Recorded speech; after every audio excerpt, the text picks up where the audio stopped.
What if you could make your computer, like, practically unhackable? Unhackable, that's a big claim. I know, right? But what if, say, every single application, every tab, even every document you opened was just completely walled off from everything else on your machine? Okay, that sounds pretty interesting. Almost like something out of a spy movie. Hey, maybe. But it's actually a real operating system we're talking about today. It's called Qubes OS. Ah, Qubes. Yeah, I've definitely heard of it. It gets hailed by some really serious cybersecurity folks as the world's most secure operating system. Exactly. And that's not just marketing fluff, apparently. It's used by journalists, hackers. Edward Snowden's even a known user. People who really need that hardcore security. Right, because the stakes are incredibly high for them. Precisely. So our mission for this deep dive is to really unpack what Qubes OS actually is. How does it work? Its magic.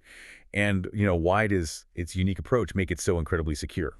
Okay, so like a shortcut to understanding this thing. Yeah, exactly. Get you up to speed on what it is and what it means for, well, digital security in general. All right, let's get into it. So the core idea behind Qubes OS, the fundamental principle, is isolation. And it achieves this through virtualization. Virtualization. Yeah. Like running virtual machines. Yes, but maybe not quite how most people think of it. Qubes OS itself is what's called a Type 1 hypervisor. Okay, type 1, what does that mean in, like, plain English? Well, think of your computer as a box, right? A physical machine.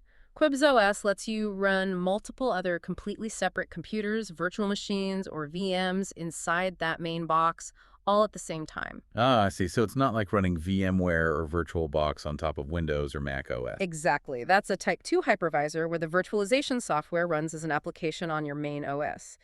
Qubes is the base layer. The hypervisor is the operating system. Gotcha. And the big benefit of these intercomputers? Is that they are completely isolated from each other, totally walled off. Meaning, if, say, a virus infects one of those virtual machines, maybe one you use for dodgy websites, that virus is completely stuck. Right. It's contained inside that one VM. It literally cannot spread to your main system or to any of the other VMs you have running. Wow, okay. That's a huge difference from a standard OS where one piece of malware can potentially mess up everything. A fundamental difference. And because it's a Type 1 hypervisor, the performance of these VMs is generally better than Type 2, and they're integrated really seamlessly. Like, the windows from different VMs appear right on your main desktop. So it doesn't feel like you're jumping between separate computers.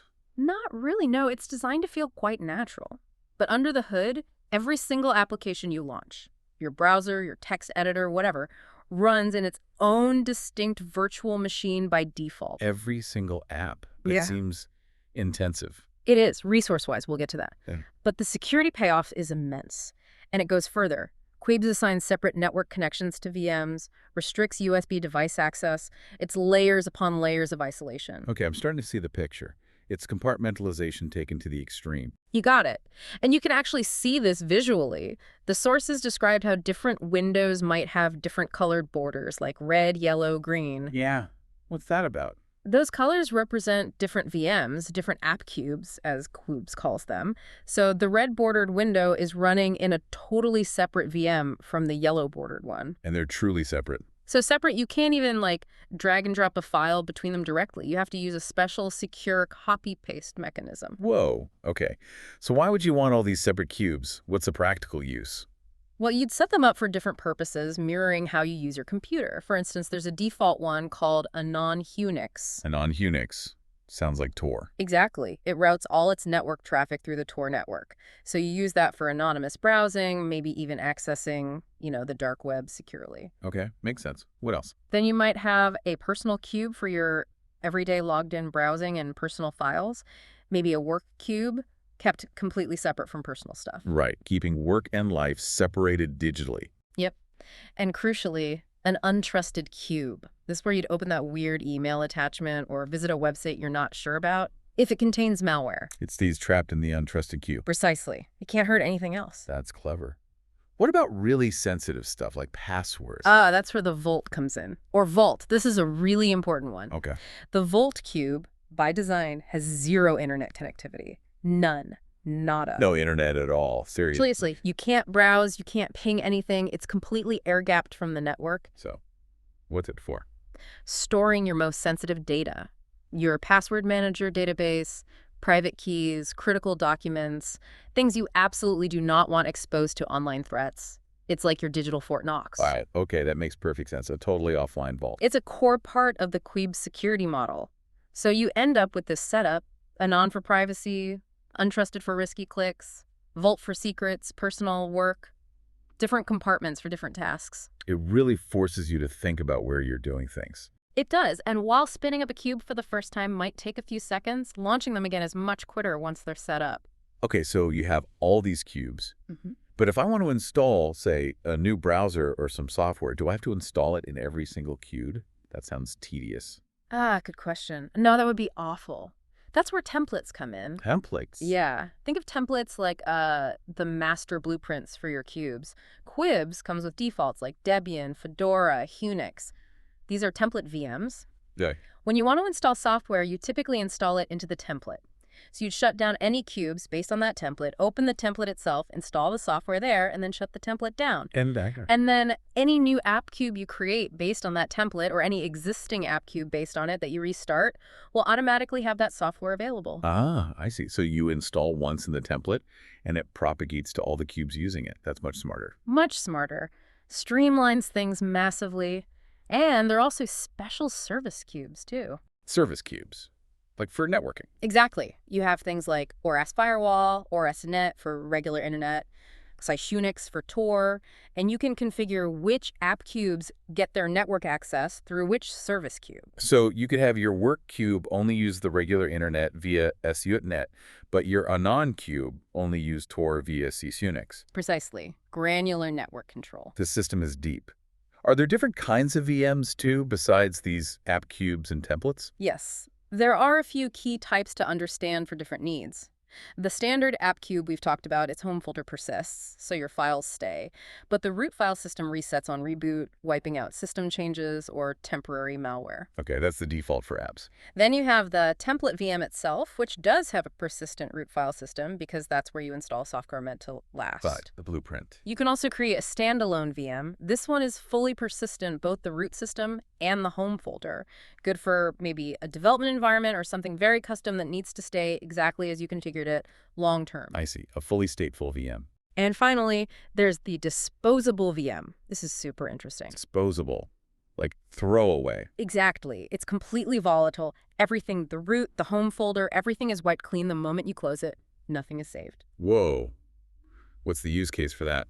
Perfect for single-use, high-risk tasks, like opening that really suspicious link someone sent you or quickly checking something on a site you absolutely don't trust. You do the task, close the window, and poof, it's gone. No trace left. Digital amnesia on demand. Okay, that is incredibly useful for security. Disposable VMs. Oh. Wow. So yeah, you have immense control. You can monitor disk usage per cube. You can instantly kill, shut down, or delete a cube if you suspect it's compromised. Just nuke it from orbit. Pretty much. You can clone cubes, tweak firewall rules for specific cubes, even assign specific hardware like this USB webcam only works to my work cube or my Bluetooth headphones only connect to my personal cube. You can lock hardware to specific VMs. Yep. PCI devices, USB devices. Really fine-grained control. And you can pin applications, too, so your password manager only ever runs in the Vault or personal cube, never accidentally and untrusted. This level of control is, well, it's unlike anything in Windows and Mac OS. It really is. It's a different paradigm. Now, with all these separate VMs and controls, there must be, like, a central control tower, right? Something coordinating everything. There is. It's called Domain Zero or just DOM Zero. DOM Zero, okay. The heart of the system. You could say that. It's the initial VM that starts up, and it's the one that manages all the other VMs. It has root administrative privileges over the entire system. It's the boss. Right. Sounds incredibly important. It is, and this brings us to a critical security warning, something absolutely vital for anyone using Qubes. Okay, lay it on me. It is highly, highly unrecommended to run any regular applications directly in DOM Zero. Don't browse the web from DOM Zero. Don't open documents in DOM Zero. Don't install random stuff in DOM Zero. Why not? Because it's the admin. Exactly. If DOM Zero gets compromised, if malware somehow runs in DOM Zero, it's game over. Game over. Like the whole security model collapses. Completely. Because DOM Zero has control over everything. A compromised DOM Zero could potentially access or manipulate any other VM. It defeats the entire purpose of the isolation. So the single biggest mistake a new user could make is treating DOM0 like their main desktop and installing stuff there. Absolutely. Keep DOM0 as clean and minimal as possible. Think of it purely as the system administrator, not the place where you do your daily tasks. Is there any protection against accidentally doing that? Well, thankfully, yes. By default, DOM0 does not have network access configured. Ah, okay. So even if you accidentally try to browse from it, it likely wouldn't work. Correct. That helps mitigate the risk significantly. But the core advice stands. Don't mess with DOM0 unless you're doing system administration tasks. Got it. Keep DOM0 sacred. Pretty much. Now, visually, how does it all feel? Qubes uses the XFCE desktop environment. XFCE. Okay, known for being relatively lightweight. Yeah, which helps given all the virtualization overhead. And despite the complexity underneath, the UI does a really good job of making it feel like one cohesive desktop. Your app windows from different VMs just appear together. You mentioned earlier you can't just drag and drop files. Yeah. How do you move data securely, like copying a password from the Vault? Right, the secure copy-paste. It's a specific key combination, usually Shrdle plus Shift plus C to copy from a VM. And then you focus the window of the target VM and press Shrdle plus Shift plus V to paste into it. Ah, a deliberate two-step process. Yes. It makes you consciously choose which VM you're sending the data to, preventing accidental leaks between differently trusted environments. So you can copy your password from the offline Vault and paste it into your browser in the personal Qube, but you do it via this secure intermediate step. Okay, practical and secure. Now, inevitably, people might compare Qubes to something like Tails OS. Both are known for security. How do they stack up? That's a common comparison. Both aim for security and privacy, for sure. But their approach is fundamentally different. Different how? Tails OS typically runs as a live system from a USB stick. All its applications run within that single Tails environment. It routes traffic through Tor by default, and it's amnesic. It forgets everything when you shut down, unless you set up persistent storage. Okay, so it's one environment, focused on anonymity and leaving no trace. Right. Qubes, as we've seen, is all about compartmentalization via VMs. Everything is separated. So the big difference is the isolation model. Exactly.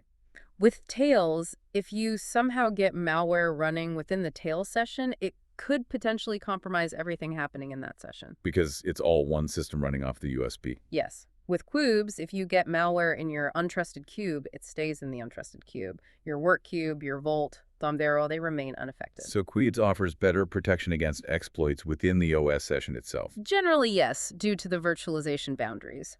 However, there's a trade-off. Tails is much, much lighter. It can run on pretty modest hardware. Ah, right. Qubes sounds like it needs some serious horsepower. It does. All that virtualization demands a decent CPU with virtualization support, and especially quite a bit of RAM. Tails can run where Qubes would struggle or be unusable. So, choose Tails for portability, lower hardware needs, and strong default anonymity. Choose Qubes for the ultimate in compartmentalized security if you have the hardware for it. That's a pretty good summary, yeah. Qubes provides a more robust security architecture if your machine can handle it.